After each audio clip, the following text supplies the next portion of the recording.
Ini pertama kalinya saya memberanikan diri untuk berbicara di publik, untuk meluruskan hal-hal yang selama ini menjadi simpang siur dengan tidak adanya kejelasan dan penyelesaian oleh pihak Bapak Jokowi dan keluarga. Akibatnya, akhir-akhir ini telah terjadi hujatan kejam yang dilontarkan terhadap saya dan keluarga dengan membawa isu suku, agama, dan kewarganegaraan. Setelah memilih untuk diam selama ini, saya rasa ini tidak bisa terus dibiarkan. Hujatan harus dihentikan dan publik harus mengetahui apa yang terjadi sebenarnya. Pada tahun 2016, saya diminta oleh putra bungsu Bapak Jokowi untuk bertemu dengan beliau dan Ibu Iriana, dan juga sempat diperkenalkan kepada keluarga besar beliau. Sejak berjalannya hubungan antara saya dan putra beliau, sudah beberapa kali diundang untuk menghadiri acara keluarga besar beliau, seperti pernikahan Mas Rio dan Mbak Ayang.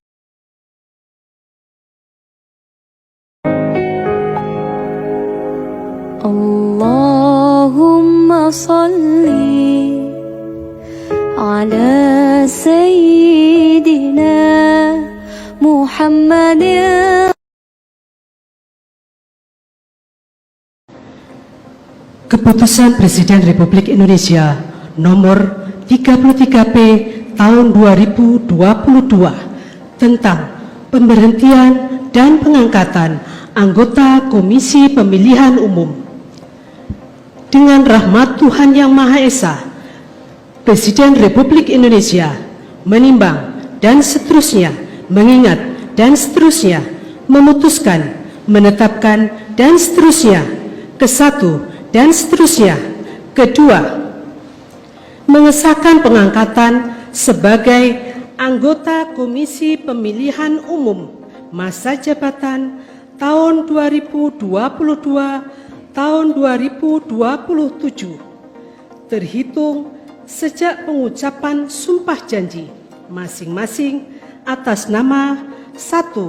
Saudara Betty Epsilon Idrus, 2. Saudara Hasyim Ashari, 3. Saudara Muhammad Afifuddin, 4. Saudara Parsadaan Harahap, 5. Saudara Yulianto Sudrajat, 6. Saudara Idam Holik, 7. Saudara Augus Melas. Ketiga dan seterusnya ditetapkan di Jakarta pada tanggal 21 Maret 2022. Presiden Republik Indonesia Joko Widodo.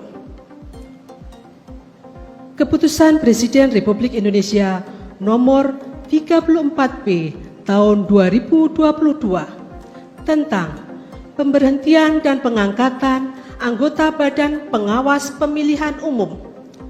Dengan rahmat Tuhan Yang Maha Esa, Presiden Republik Indonesia menimbang dan seterusnya, mengingat dan seterusnya, memutuskan, menetapkan dan seterusnya, ke-1 dan seterusnya.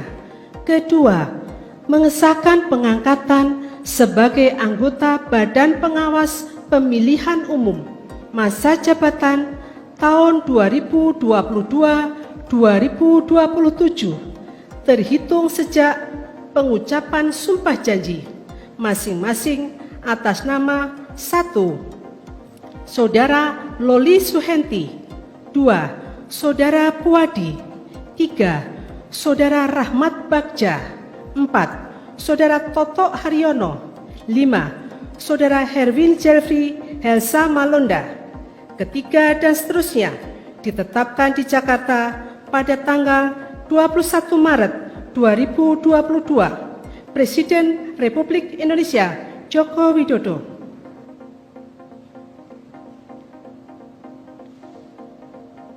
Sebelum saudara-saudara mengucapkan sumpah janji sebagai anggota Komisi Pemilihan Umum dan sebagai anggota Badan Pengawas Pemilihan Umum, terlebih dahulu saya akan bertanya kepada saudara-saudara, Bersediakah saudara-saudara untuk mengucapkan sumpah janji menurut agama masing-masing? Bersedia. Apabila demikian, harap mengikuti dan mengulangi kata-kata saya. Bagi saudara-saudara yang beragama Islam, demi Allah saya bersumpah. Demi Allah saya bersumpah. Bagi saudara-saudara yang beragama Kristen, demi Tuhan saya berjanji. Demi Tuhan saya berjanji. Selanjutnya, secara bersama-sama, harap mengikuti dan mengulangi kata-kata saya.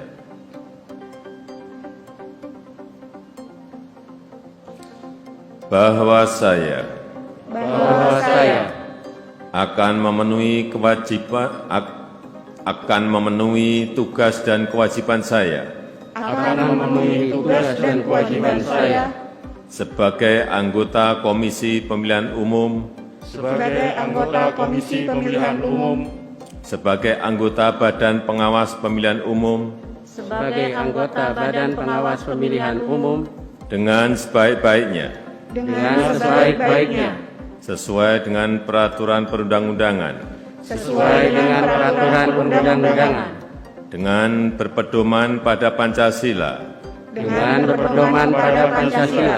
dan Undang-Undang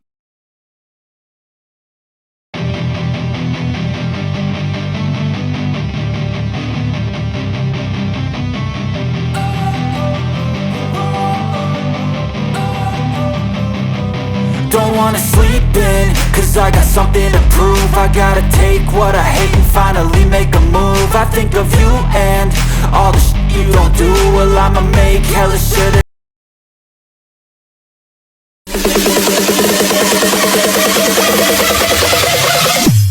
Wong Jawa iki bos, senggol dong.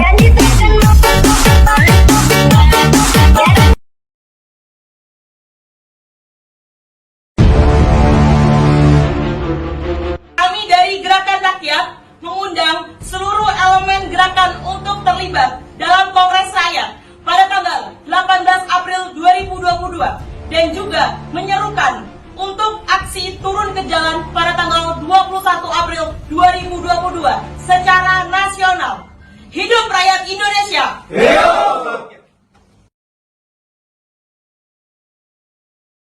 Berikut adalah 5 rahasia mengapa orang Cina itu kaya raya. Yang pertama, orang Cina menabung lebih dari 50% dari pendapatan mereka. Kedua, bisnis untung sedikit tidak masalah, yang penting jumlahnya banyak. Yang ketiga, mereka lebih suka membeli barang murah atau membeli barang yang mereka sekiranya mampu untuk membelinya. Yang keempat, ini yang paling epic sih, mereka mempunyai pemikiran haram untuk berhutang. Yang kelima, sejak kecil mereka sudah diajarkan untuk investasi. Nah, gimana nih? Kalian nih udah mulai berpikiran seperti orang Cina apa belum guys? Komen ya.